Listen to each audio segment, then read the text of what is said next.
Salam alaikum yen wa Banjul, yen ñoo leen nuyu. Nuyu ci seen tur ak ci seen santa, di la seen jàmmi yaram. Am na loo xam ne mu ngi ci dëkk bi, bu leen ko seetaan. Toppandoo mi jàmbur di ko liggéey, cene du la dara. Lu ci waay def di sa boppam, soo ko defal fekke. Ñun xale yi suppa yi gurba, santa den Yàlla. Yàlla ñu Yàlla yóbbu ci kanam, amiin yaa Rabbi.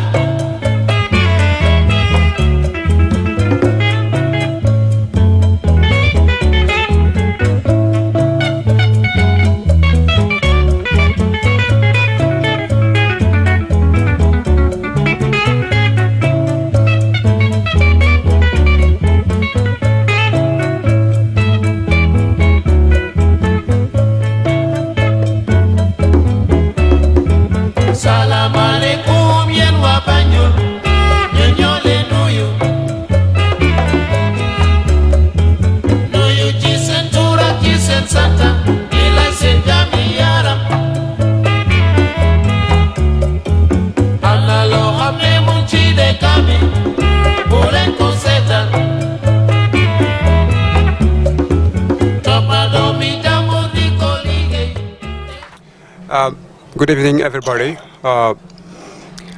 Welcome to yet another session with somebody who does not need any introduction, because we know him. He is a household name in the Gambia.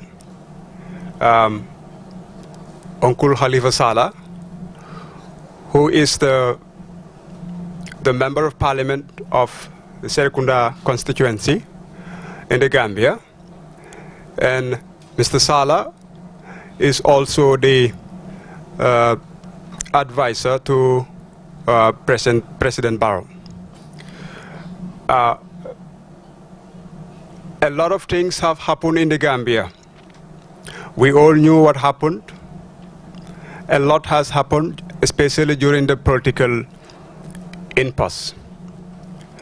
And we in the Gambia, we are in a new era.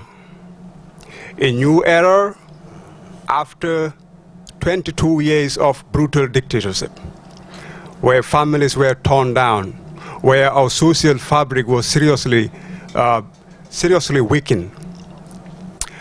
So Mr. Sallah is here to have a dialogue with us. It is not a lecture, but a dialogue, a give and take, to discuss about the issues that are confronting our country, the Gambia. And this is why the theme of this gathering today is going to be on reconciliation, justice, and democratization process in the new Gambia. So a lot of things has happened during the 22 years. Our social fabric has been seriously weakened. How do we do that? Reconciliation, a very, very important thing. And justice also. Because we cannot have proper reconciliation without justice. So with all that, I would not take much of your time, but I will let the Honorable Halifa Sallah to present, to take us on a journey on the various issues that I've just raised. Thank you very much. Mr. Sallah, welcome. The floor is yours. Thank you very much.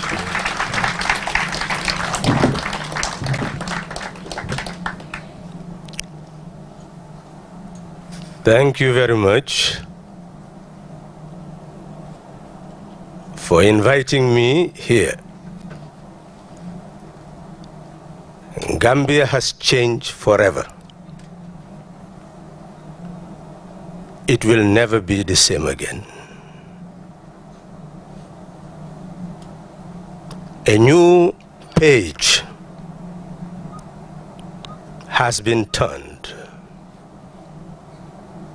And that history of changing a country through the ballot box is written. But the history of the new page is yet to be written.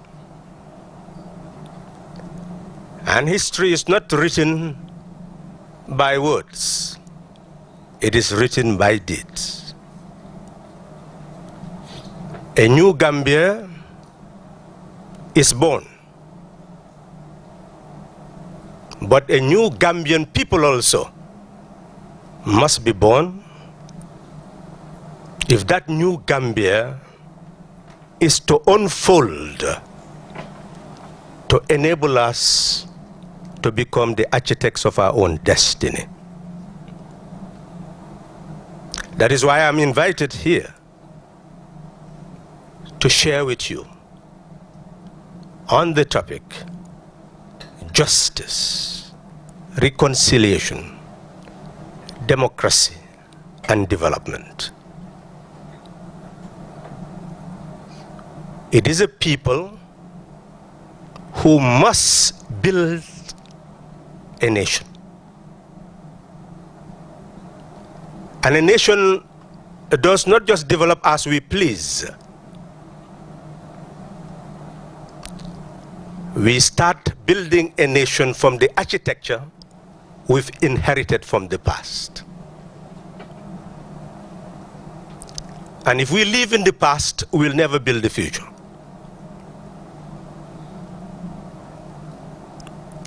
And the tragedy of the Gambian situation is that people are still living in the past. People are still talking about the problems of the country. We're not talking about the challenges of the country and how to address them. The starting point of building a nation is to understand the nation you've inherited. And that is not what we are doing. So it is important that as we look at the topic, we look at where we came from as the beginning of our journey. We must understand what happened to effect the change which occurred. What type of change occurred? Why was it possible to do it peacefully? Where are we to go from here to ensure justice, reconciliation, consolidate democracy, and enhance development? The primary problem of the Gambia that we had to address was the problem of self-perpetuating rule. Gambia became a republic in 1970. The country has its own history. The nation has its own history. The people have our own history. Gambia was not Gambia on the 10th of August 1889, when the boundaries of the country was drawn by an emerging colonial power as a result of an agreement between the French Republic and the British monarchy. By 1902, the internal controls were established, and all those who were found within that territory that we now have as the map of the Gambia became British subjects. The struggle continued. By 1965, we attained the right to self-determination and independence, but we were still not a sovereign people, nor a sovereign republic, because still the British Crown constituted the executive of the country. That's why we had a governor in the country representing the British Crown. It is on the 24th of April 1970 that Gambia became a sovereign republic.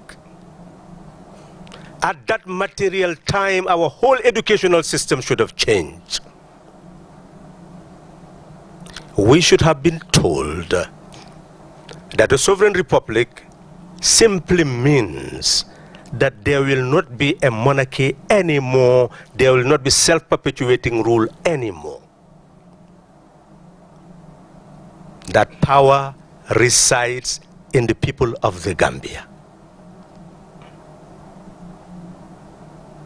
From kindergarten to university, if they started to teach us to know that we are the sovereign owners of the Gambia and see leaders as servants of a people, a duty to be performed by an equal citizen like ourselves,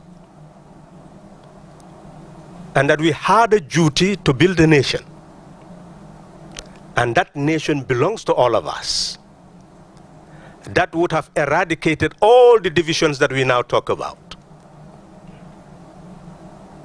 Because under even the present constitution, it states very clearly that sovereignty resides in the people of the Gambia. That is why each of us one vote. That is the depository of your sovereignty. Man, woman, one vote, equal. Mandinka, Jola, Sarakule, Fula, Wolof, whatever ethnic group, one vote, equal in sovereignty. Christian, Muslim, equal in sovereignty.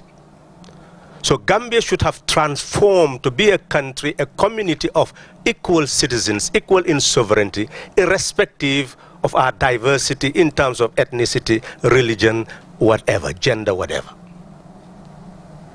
And that is the education we should have received. Then we would have been one people. Because under a sovereign republic, there is no minority. To be a Christian, Muslim, male, female, belonging to this ethnic group, that is just a demographic characteristics. Has no political value. All those characteristics have no political value. When it comes to the fact that when voting starts, you go and take the queue. They do not say, take this queue because you are Mandinka Jola Sorhule, or because you belong to this religion, or because you belong to this gender. You go and take the queue because you are a sovereign Gambian citizen, and you are going to go and vote in secret. Nobody knows where loyalty lies. We should have been taught since 47 years ago, 1970, that is the Gambia that had emerged. And that executive power must reside in a person who would have the responsibility to build the institutions of the state. Create the policies that will enable us to develop those institutions in order to be able to render services to the people. That is why each sovereign citizen has rights. And the fundamental political right is the right to elect or be elected, as enshrined under Section 26 of the Constitution. It means that each Gambian has a duty to elect those who will become the executive of the country, to build resources that our brother is talking about in Banjul, resources which we will inject to provide education, to provide health, to provide infrastructure, and all the other services that are necessary for us to have prosperity. That is why under Chapter 1 of the Constitution, it asserts, even though sovereignty resides in the people, it cannot be exercised directly by everybody become the executive to collect the taxes or raise revenue in any way to be able to provide these services. There must be somebody entrusted with that responsibility, and that is the President of a republic. That is why the Constitution affirms that authority must be derived from the consent of the people. But that authority must be exercised to promote the general welfare and prosperity of the people. That is how it is written in black and white. That no government is fit to exist whose mandate is not to promote the general welfare and the prosperity of the people. Therefore, anybody who leads must have the competence to promote the general welfare and prosperity of the Gambian people. That is the purpose of electing a president. That is the purpose of having ministers. That is the purpose of having departments of state. That is the purpose of having services rendered to us so that we can live in prosperity. For years, we had sovereignty resident in us, but did not know. And as a result, that power that belonged to us was usurped. Consequently, we could not change governments on the basis of informed choice. And as that self-perpetuating rule became atrocious, creating a base where no other possibility exists for change through a genuine multi-party system, Gambia ran into a crisis, a political crisis. By 2012, Gambians were divided as to how to handle that crisis. Despair ruled the minds of most Gambians. Many Gambians lost hope in the opposition, feeling that they were too weak to lead a resistance against a government which was no longer playing according to the rules. So consequently, many Gambians, especially the young, felt that only mass uprising will ultimately be the solution to the problem of the country. To make matters short, by April 2016, the major opposition party ran into confrontation with the existing order, which had already built up its base to know how to crush any form of mass resistance. It has filled its armory with tear gas, trained those who would utilize them in preparation for mass uprising. And it had calculated that that was going to be the next consequences of impunity.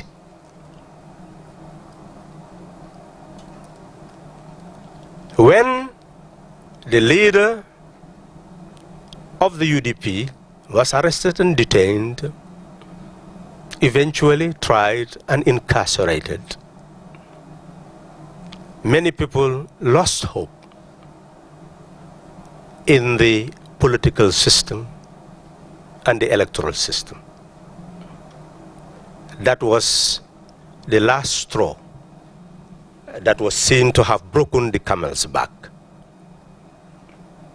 At that material time, all over the diaspora, the call was for mass uprising and for the opposition leaders to join that mass uprising.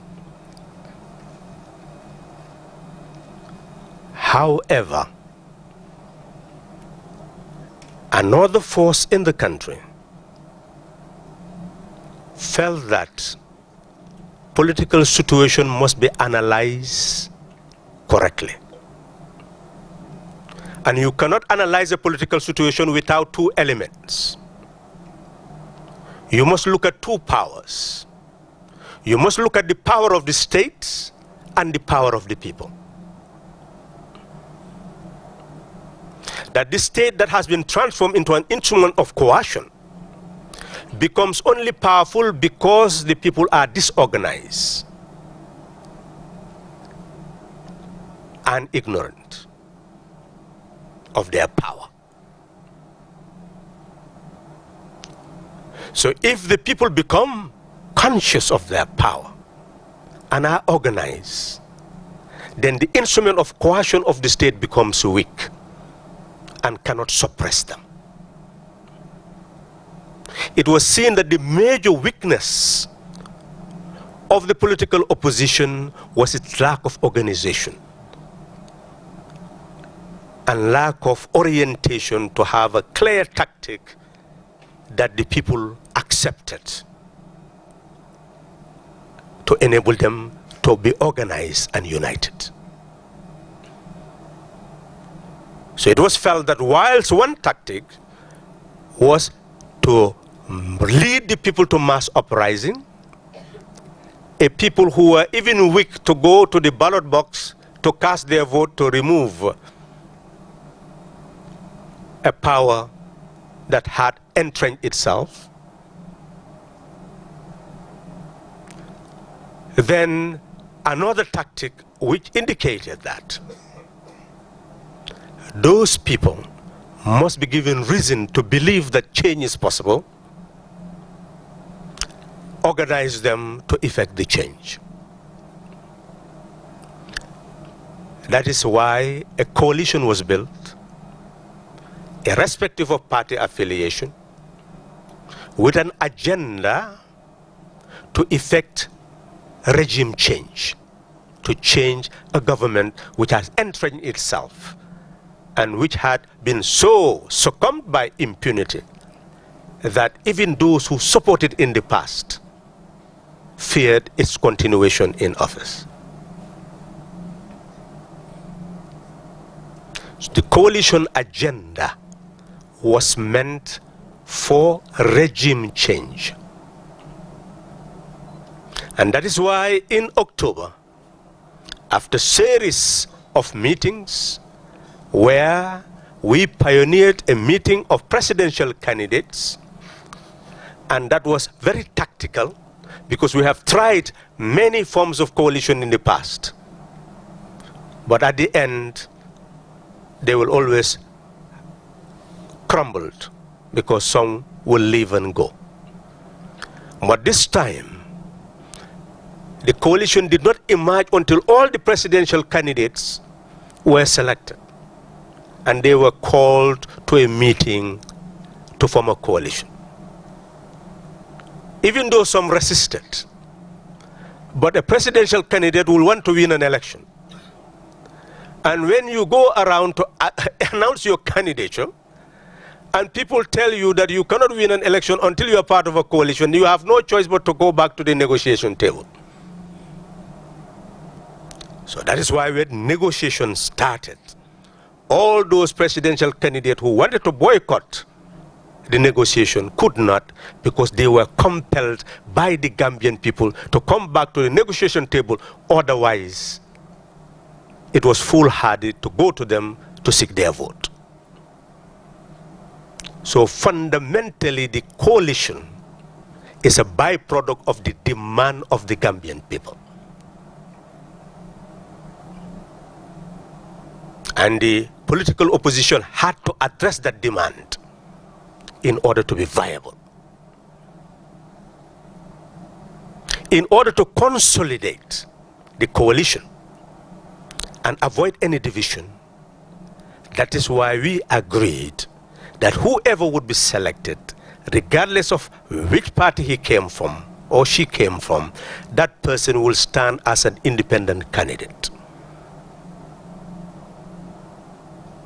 In order to combat self-perpetuating rule, because in the negotiation, many people distrusted a person staying too long in power. That was the argument. And that is why ultimately we agreed that let's make it 3 years so that that person will show absolutely that he or she is not interested in power, but is interested in only uprooting and entrenched power. Eventually, a consensus was built on those principles, that we want to put an end to self-perpetuating rule by first giving an example of limiting the years, constitutional years, that a person is going to stay in power. The first person after the change will stay in power, and thereafter introduce 2 terms limit. This was agreed in common. We went through a convention where all parties had equal number of delegates, irrespective of their size, because of the acceptance of the principle that we were effecting regime change, not putting a person or party in office, so that the Gambia will have a new start. It is as if we are going back to the colonial days and struggling against colonialism in order to build a new country, to have a new start. So in a way, the coalition was a liberation movement without any party color, not controlled by any personality, but controlled by a goal to uproot and entrench power. That is why, when we selected a president, everybody agreed. Presidential candidate, everybody agreed. And we started to eradicate the division within the coalition. Because already you are talking about a community of sovereign citizens, irrespective of their ethnic origin. We call it ethno-linguistic origin, gender, religion, or any other difference, who would come together to form a solid bond, powerful enough to be able to uproot that power. So unity was necessary. So therefore, national reconciliation started at that moment, because division had already been injected within our community by insults from the highest pinnacle of power of a particular ethno-linguistic group, which was considered to be a majority in the society as an ethno-linguistic group. So consequently, anger had already been generated, and reaction based on that anger had already started to fester. So consequently, when we started the campaign, some could not restrain themselves from making songs and using a language against the tribe from which the leader of the country hailed. And we had to start a program of conscientization, telling those people who were part of the group who intended for change to know that if we follow the person who is President Jammeh at the time, hailing from a Jola ethno-linguistic group, we followed him, and they continued to attack him on the basis that many in the coalition were from the Mandinka ethno-linguistic group. If they followed those insults, people would not like to listen to insults. So you drive away people by using insults. Just look at the internet where people insult. Which sensible person will read what you have to write? Which sensible person will listen to you? They will just see that as garbage. So you are alienated. So we educated the people in the coalition that we must not utilize any language which alienates us from the people, which see the coalition as troublemakers. We see people who intend to create havoc in the country. And because people wanted change, they listened and they conformed. So by the time of the campaigns, yes, it was very clear that Gambia had changed at that time, because there was harmony, there was unity. Nobody was arrested from the side of the coalition, as used to happen during campaigns. No fighting took place on the side of the coalition, as used to happen during campaign. Instead, a mighty, vibrant force with a clarion call of one Gambia, one nation, one people began to galvanize the support base of the opposition. And by the time we reached the urban area, it was clear to everybody that change was going to happen. Awareness and organization, bringing the confidence that was necessary to effect the change. Well, I'm just told that I have just 10 minutes and I've not even touched the program. But essentially, this is how I speak. I can summarize in 5 minutes and still speak to the point. But having exposed how we came together, I have dealt with the issue of national reconciliation. We came together to effect the change. If we fail to come together to build a country, we'll go back to square one.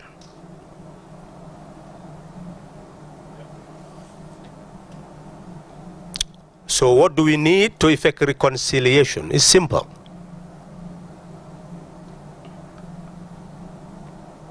The enlightenment we started must be expanded to move from a Gambia which has changed to a Gambian people who've changed. Without a changed people, you cannot have a changed country. Without a new people, you cannot have a new Gambia. And it is important that each of us knows very clearly. And I will soon summarize to address the topic: justice, reconciliation, democracy, and development. Each of us must reflect back, take a fleeting glance on that fateful day when President Barrow swore to be the President of the Republic, not at home, but at home, away from home, Gambian Embassy in Dakar, on the 19th of January. Which political party emerged to say that I'm going to move Jammeh from the State House? Follow us. None. Which ethno-linguistic group? None. Which religious group? None.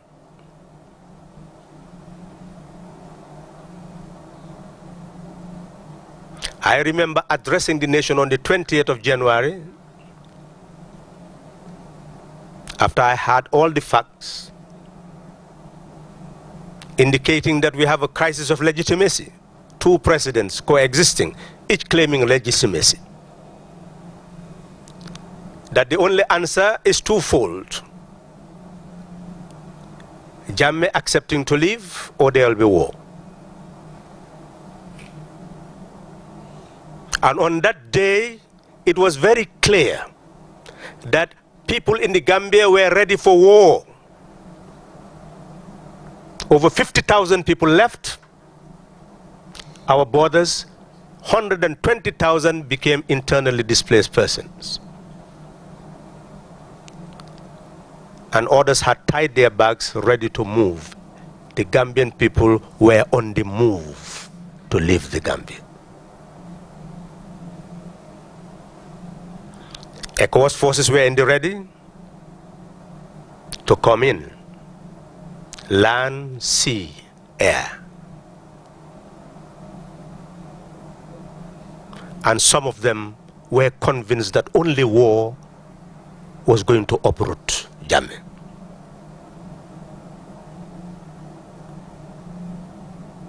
But if ECOWAS had invaded, used air power to bomb the State House, Kanilai, bomb anywhere they felt, Jammeh had a strong hold.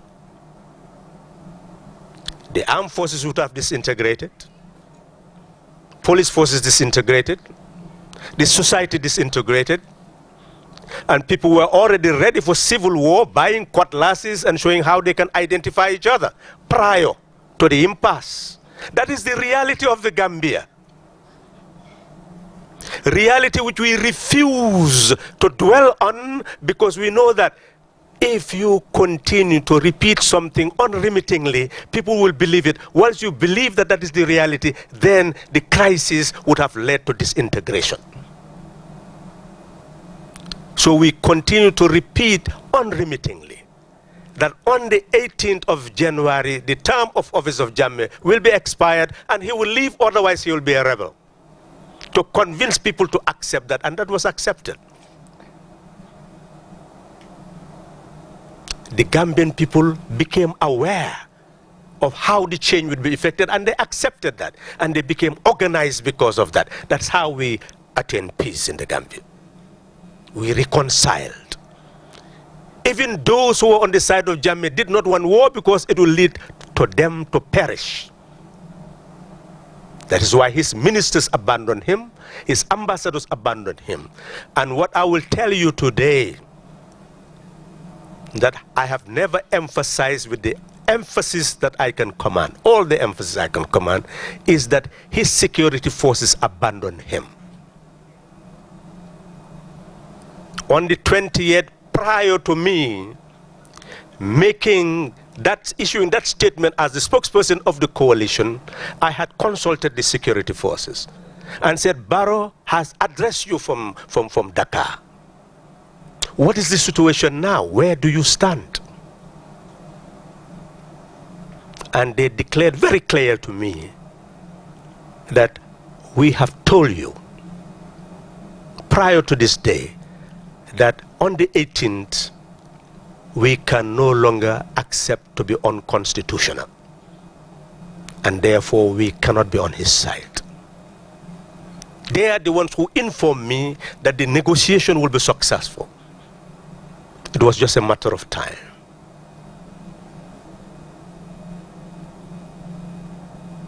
But whilst they were making that commitment, ECOWAS was not in the know. And ECOWAS was preparing for war by the minutes and by the hours. So Gambia was hanging on the balance of probability. 1 minute war, 1 minute peace.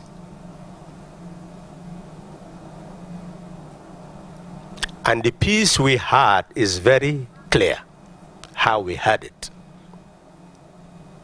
That on the 20th, nobody was in the street. Nothing was moving. Jammeh was ruling shadows and not a nation. Nothing was moving. That's the reality. And then he had no one on his side. He was alone. How would he fight a war? So the only option was to commit suicide. No, that's the reality. I want you to understand the reality. That was the reality. Or live. So that is why one must understand the importance of Ellen Johnson Sirleaf.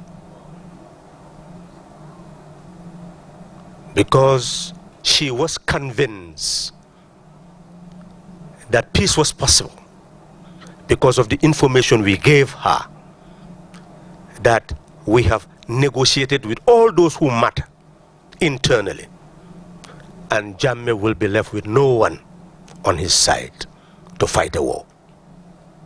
And that is why they continued the negotiation. As you would remember, Jammeh left on the 21st. I remember meeting the security heads, the security chiefs. In fact, one of the security chiefs even mentioned, coming late to the meeting, mentioned that, well, he was convincing him to go with him, but he will not leave the Gambia. I will not mention who. The time has not come for that history.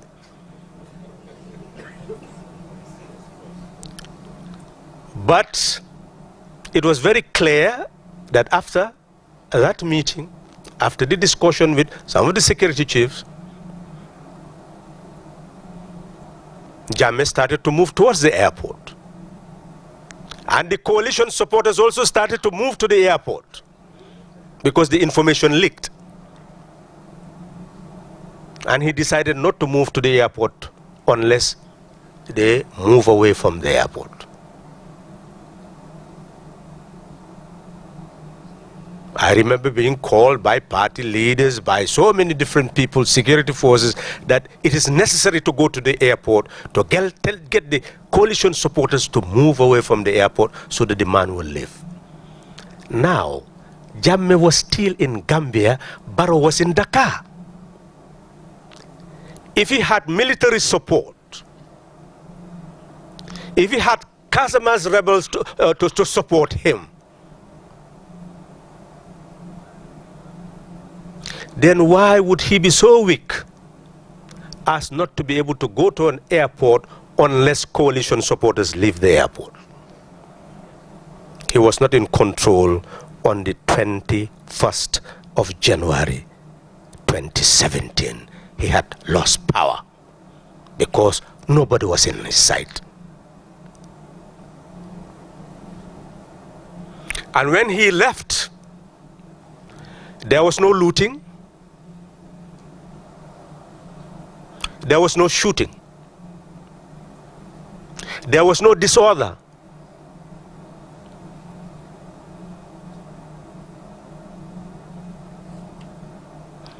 What is responsible for that? And economic forces were not in the country. I'm sure I'll soon be asked to conclude. They were not in the country. They came in after Jammeh left.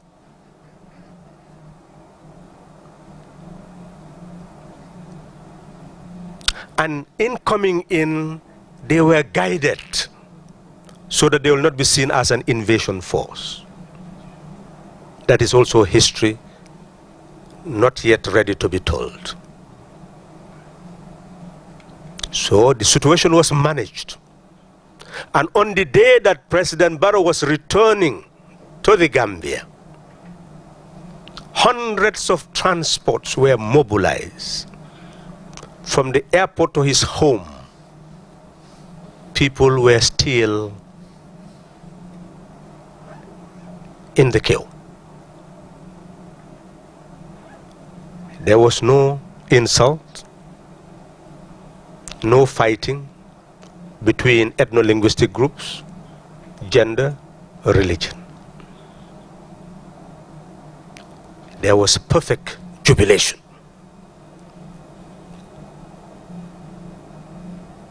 So after attaining that great feat, what Gambia needs now is to maintain that national unity as the starting point in building a nation. Each of us must realize that when we build a hospital, it's for everybody, not for a particular group. And when you go to the hospital to be cured and you meet a doctor, you will not say, what ethno-linguistic group do you hail from to cure me? You just want a doctor who is a professional, a teacher who is a professional, a builder who is a professional. That's what we need. So we need a nation where people know that they are Gambians, they belong to the Gambia. And jobs do not pay you on the basis of your ethno-linguistic group. If you are a mason, a messenger, a driver, because you come from Jamme's ethno-linguistic group, did not mean that you will have a higher salary that is above that of a carpenter, messenger in the budget. If you are from Barrow's ethno-linguistic group, it does not mean that immediately your salary as a driver is going to increase. So in actual fact, we must begin to see that it is lack of awareness that makes us put emphasis on the ethno-linguistic origin of a leader. But when it comes to running a national budget and building a nation, it depends on our capacity to deliver. We need to become, and I will start addressing these 4 issues point by point. Within 5 minutes, I'll conclude. First and foremost is national reconciliation. We must build the Gambian nation by building the Gambian people and give each Gambian a sense of belonging at home and abroad. All Gambians must know that they own the Gambia and sovereignty resides in us. And the nation will develop according to a division of labor where each will exercise our capacity to contribute to the development of the nation. Therefore, each Gambian is an asset to the Gambia whose contribution will make us prosperous, whose contribution will enhance our general welfare. So we should be proud of our citizens. We should appreciate them. We should want them to develop so that they can contribute to our collective prosperity. The starting point of nation building is camaraderie. All of us to see each other as compatriots, respecting and loving each other, and enhancing each other's capacity so that we become assets to the nation. That's what national reconciliation means. It's not saying you are reconciling some people who are Jola speaking, Mandinka speaking, Fula speaking, and all these other speakings. Because as far as the Republic is concerned, there is no Jola, no woman, no man, no Christian, no Muslim. It's the Gambian citizen. That's why you have a passport which concentrates on your citizenship. Wherever you go in the world, you don't say, I belong to a Mandinka ethno-linguistic group, Wolof ethno-linguistic group, Jola ethno. No, no, no. Or this religion. You say, I'm a Gambian citizen. And if Gambia develops today, that's how you'll be recognized. Your what will be determined by the what of the country. So the national reconciliation means everybody becoming sovereign. No one recognizing that he or she belongs to a minority, because that does not exist in a sovereign republic. That is the starting point of national reconciliation. Everybody become a sovereign citizen and recognize no other authority but your sovereignty as the authority that must determine the authority of the land. That's how powerful you are. A big, powerful person, a VIP, very important person, because you determine who is president. You determine who is National Assembly member. You determine who is councillor, who is more important than you. So national reconciliation must start in accepting that we are the sovereign owners of the Gambia.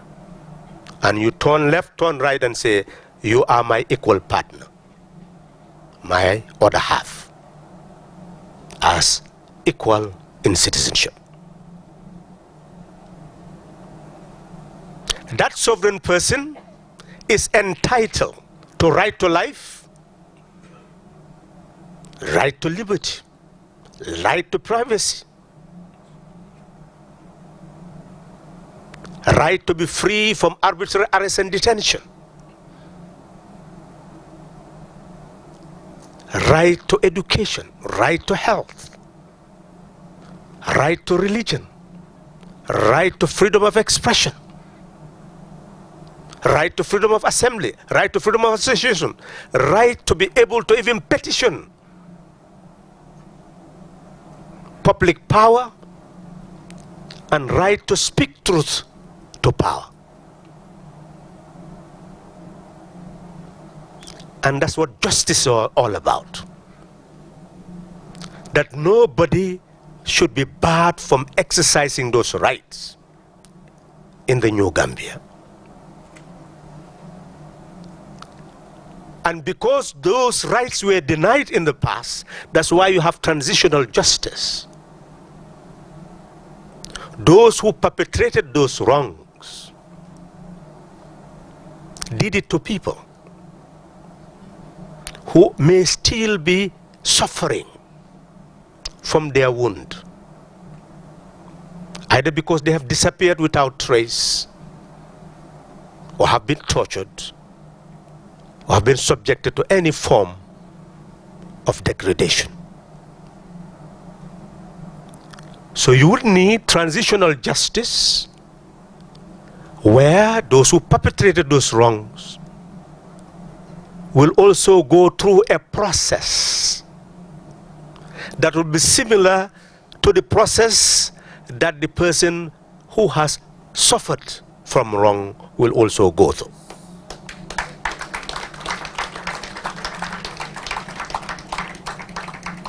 That process is to go through a process of substantive justice, justice whose weight you feel that right has been done, must also go through rehabilitative justice, rehabilitating the person who has suffered wrong to restore the heart of a human being. Because when you are angry, you develop a heart of stone.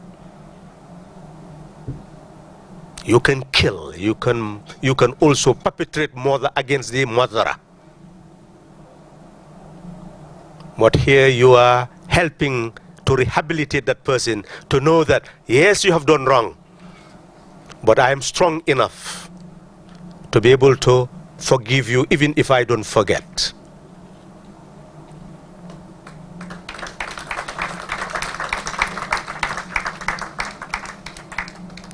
And then move further to restorative justice, where the person becomes free again, a sovereign person with dignity and self-worth, knowing that never again will that person be ever subjected to the humiliation that had been endured in the past.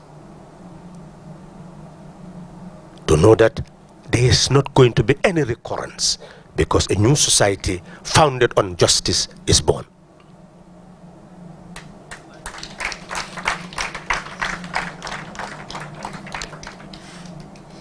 My time is up, and I'll conclude by emphasizing that democracy is essentially the assertion of the power of the sovereign person.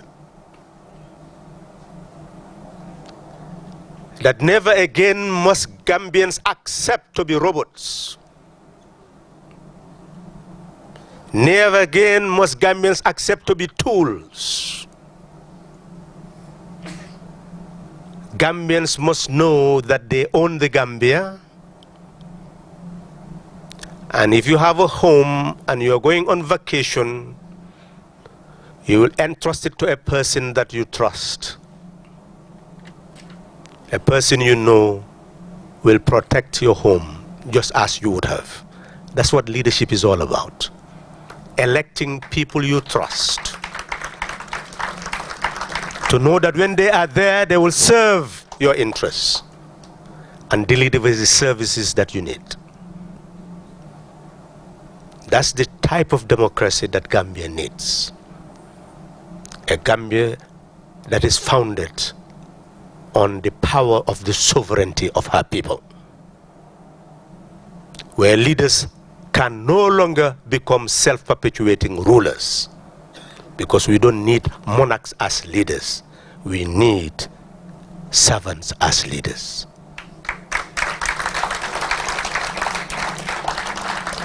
Finally, my time is up. Development must start from this new way of thinking, where we see the condition of Banjul, we see all the ills of the society, not as ills that could not be cured, but as challenges that we know we have the capacity to address. That will give us new confidence to know that no nation on earth, even Norway, had lived without knowing poverty. It is from poverty that nations spring to move towards prosperity. But that is inconceivable without a nation becoming a nation of thinkers, a nation of inventors and creators, and a nation of builders. Knowledge is the foundation. Through your questions, we can look at the challenges of the Gambia now: economic, social, ecological, political, civil, cultural. We can look at all these issues, but this is what must be done now by government through a development blueprint founded on genuine understanding of the challenges of the country and coming up with policies that will be able to address them in the short, medium, and long term. The will is there. The ability is there. What we need is the direction and the resolve to get there. And if we as a people demand for the direction, that direction will come. Because we brought about the change, we'll bring about the development. Thank you.